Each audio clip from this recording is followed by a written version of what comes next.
10 वर्ष के भीखू के पिता श्रीधर ने 2 साल पहले बैंक से 50 लाख रुपए और सूरजभान से 20 लाख रुपए कर्ज लेकर अपने गांव में एक तेल पिराई का कारखाना खोला था। 6 महीने में ही श्रीधर ने सूरजभान को 15 लाख रुपए लौटा दिए थे। बेटा दीनू, इस तरह से तो सारा पैसा लौटा देंगे, कुछ करना होगा। एक दिन उन दोनों ने मिलकर रातों रात पूरे तेल कारखाना में आग लगा दी। जब फैक्ट्री बिल्कुल खाक हो गई तब खुद ही चिल्लाने लगी, अरे आग लग गई, आग! अरे श्रीधर, भीखू, देखो तो फैक्ट्री में आग लग गई। हे भगवान, मैं तबाह हो गया, बर्बाद हो गया, मेरी जीवन की अंतिम पूंजी चली गई।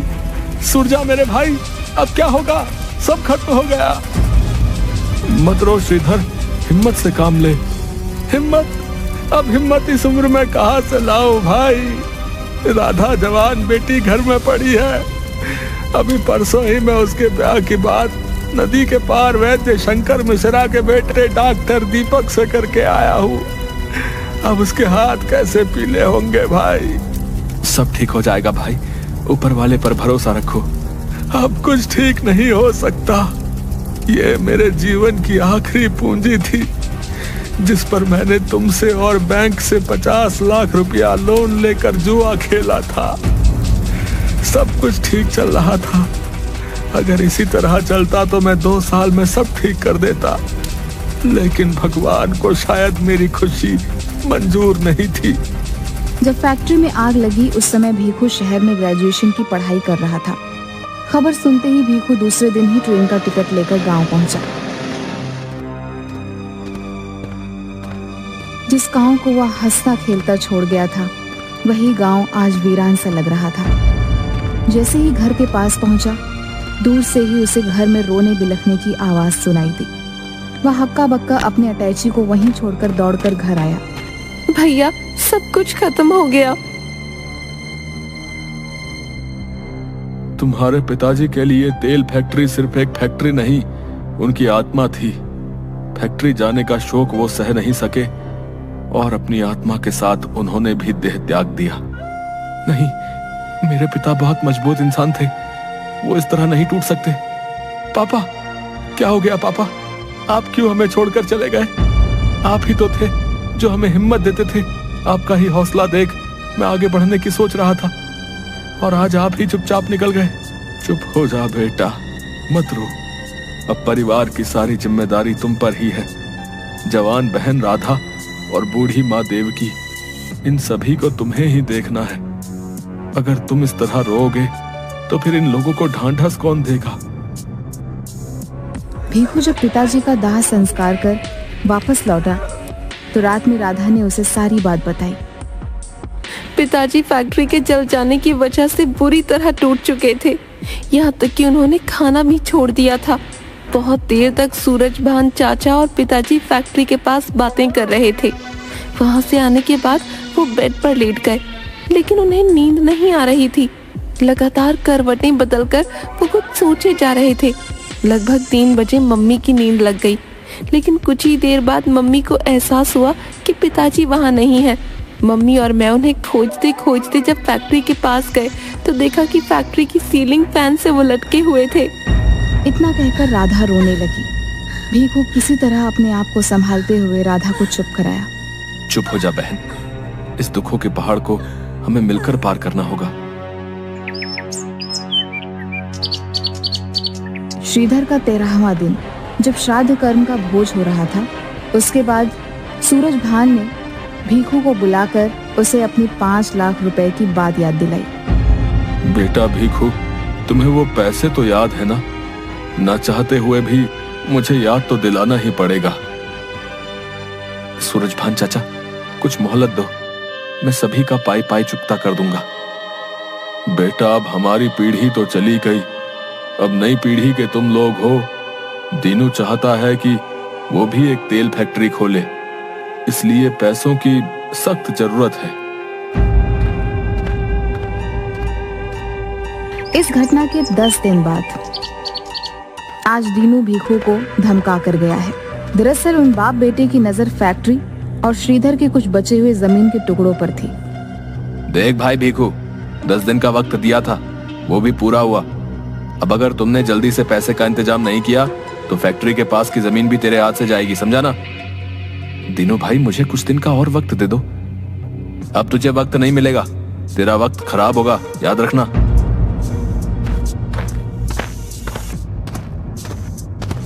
दूसरे दिन नदी पर से वैद्य शंकर मिश्रा, जो राधा के होने वाले ससुर थे, वो आए हुए थे।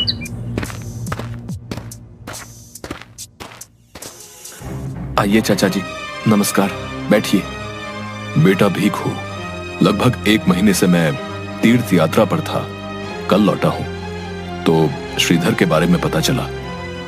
श्रीधर मेरा बहुत अच्छा दोस्त था। हम दोनों ने हाई स्कूल साथ में पास किया था। बहुत ही विनम्र और हंसमुख स्वभाव के थे वो, लेकिन वैसा हंसमुख आदमी आत्महत्या कर लेगा ये तो मैं सोच भी नहीं सकता। श्रीधर मिश्रा का घर यही है? जी हाँ। आप लोगों को पहचाना नहीं? हम बैंक से आए हैं। ओह, आइए, घर के अंदर आइए। मैं श्रीधर मिश्रा का बेटा भीखू हूं। अंदर बुलाने के लिए धन्यवाद। सॉरी, हम लोग तो सिर्फ नोटिस चिपकाने आए हैं कि 1 महीने के अंदर बैंक को 65 लाख बकाया नहीं चुकाया गया तो आपकी जमीन नीलाम करके पैसा वसूल किया जाएगा। पर इतनी जल्दी इतनी बड़ी रकम देना कैसे पॉसिबल है? सॉरी सर, आप बैंक में जाकर बात कर सकते हैं।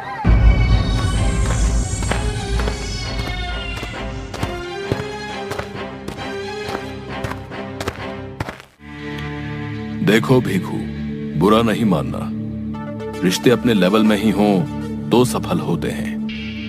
मेरा बेटा MBBS डॉक्टर है और आज की तारीख में तुम कंगाल हो, इसलिए राधा का रिश्ता अगर अपने लेवल में ही देख लो तो अच्छा होगा। अब ठीक है, अब मैं चलता हूं। वैद्य चाचा, आपसे ये उम्मीद नहीं थी। वैसे धन्यवाद, आपने हमें अपना फैसला शादी के पहले ही सुना दिया।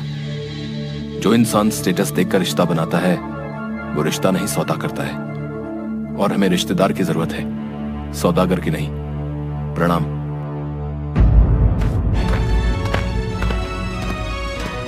वैद्य जी के जाने के बाद राधा, जो दरवाजे के पीछे से सब सुन रही थी, वह भीखू के सामने आई। सॉरी राधा, पिताजी का किया हुआ रिश्ता मैं बचा नहीं सका। तुमने बिल्कुल सही कहा। मैं खुद तुमसे कहने वाली थी कि ऐसे लोगों के यहाँ मुझे नहीं जाना जो स्टेटस को देखकर रिश्ता बनाते हो।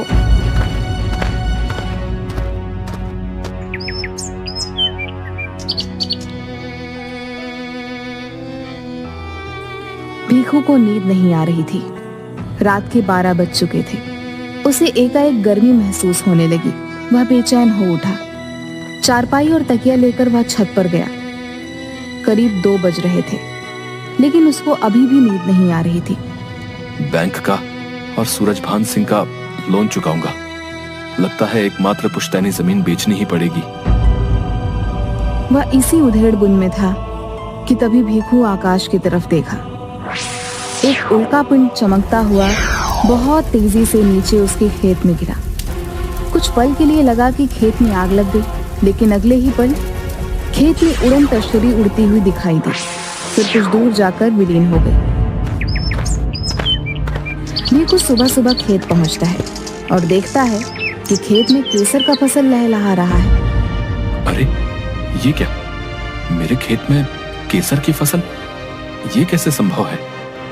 कहीं मेरी आंखें नहीं, क्या सच में ये हकीकत है? भीखू 5 किलो केसर बोरा में भरकर शहर बेच आया।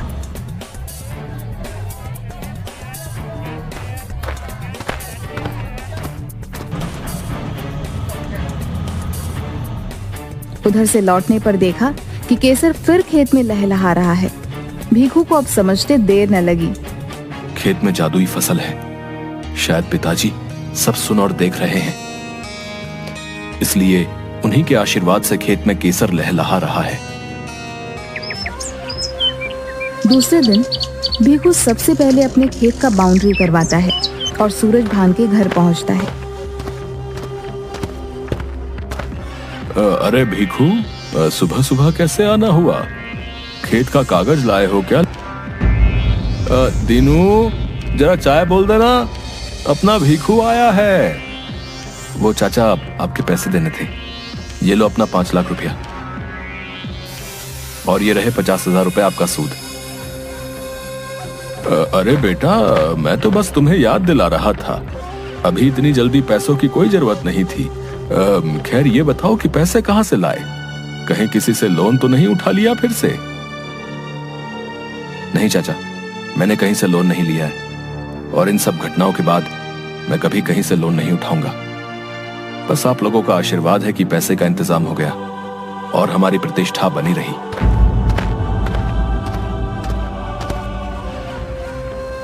बेटा दीनू, इस भीखू का पीछा करो, देखो इतनी जल्दी कहां से पैसों का इंतजाम किया इसने। खेत से करीब 10 किलो केसर लेकर शहर पहुंचा और मंडी के सबसे बड़े व्यापारी से 25 लाख रुपए में बेचकर बैंक पहुंचा।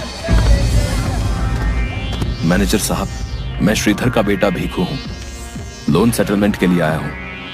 अब ऐसा है कि अगर आप 2 किश्त में 1 सप्ताह के अंदर पैसे दे देते हैं तो आपका सूद माफ कर दिया जाएगा, और सिर्फ आपको 50 लाख ही जमा करने होंगे। जी धन्यवाद, ठीक है, ये रहे 25 लाख रुपए, बाकी रकम 2 दिनों के भीतर चुका देंगे।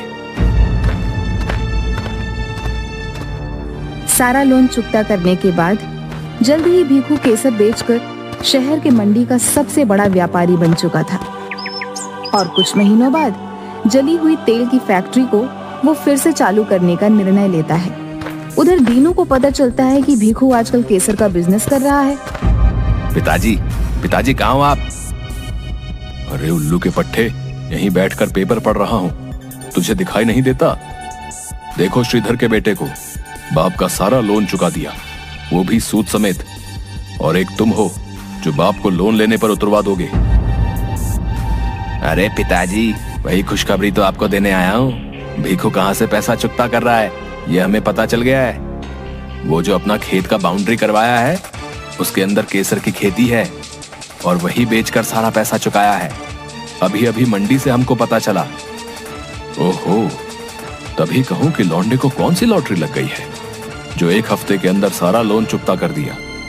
चलो आज रात उसके खेत पर धावा बोलकर सारा केसर बोरे में भरकर ले आएंगे।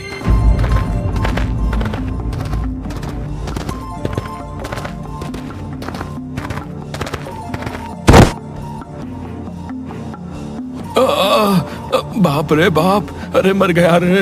अबे दीनू, अरे गधा कहीं का है, कहाँ चला गया? बाप यहाँ गिरा पड़ा है और बेटा केसर लूटने में मगन है। मर गया रे। क्या हुआ पिताजी, क्यों चिल्ला रहे हो? अबे गधे, तुम्हें दिख नहीं रहा कि गिर पड़ा हूँ बाउंड्री से? कमबख्त 8 फीट ऊंचा बाउंड्री बनवाया है। अरे यहाँ तो खाली गोबर छत्ते हैं, केसर कहाँ है? अबे गधे, यही पता किया था, मेरी कमर भी तोड़वा दिया। पर पिताजी खबर पक्की थी, चलो मशरूम ले चलते हैं, बनाकर खाया जाएगा। जमीन कूटता हरामी, अभी बताता हूँ, रुक। इधर जब भीखू फैक्ट्री के अंदर काम करवाता रहता है तभी श्रीधर की आत्मा उसके ऊपर सीसीटीवी कैमरा गिरा देती है। अरे सीसीटीवी कैमरा, मुझे तो इस पर ध्यान ही नहीं गया। अब पता चलेगा कि फैक्ट्री में आग कैसे लगी थी।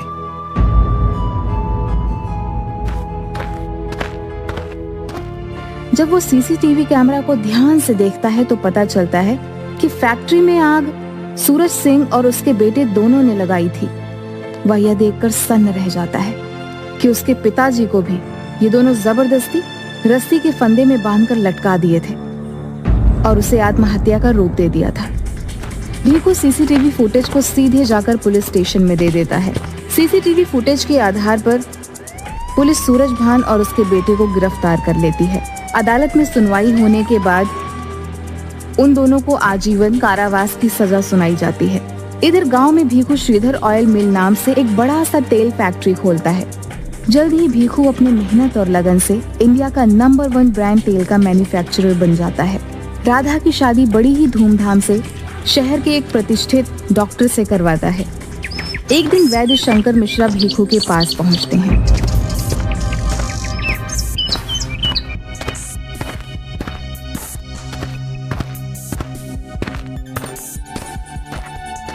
अरे वैद्य चाचा, आप कहिए कैसे आना हुआ? बेटा, मैं पैसों के लालच में अंधा होकर अपने बेटे डॉक्टर दीपक की शादी एक बहुत बड़े बिजनेसमैन की बेटी से कर दी थी। ठीक है वैद्य चाचा, उसके लिए मेरा आपसे कोई गिला शिकवा नहीं है। अब बात वो नहीं है बेटा, अब शादी के कुछ ही दिन बाद बहू बेटे को छोड़कर चली गई।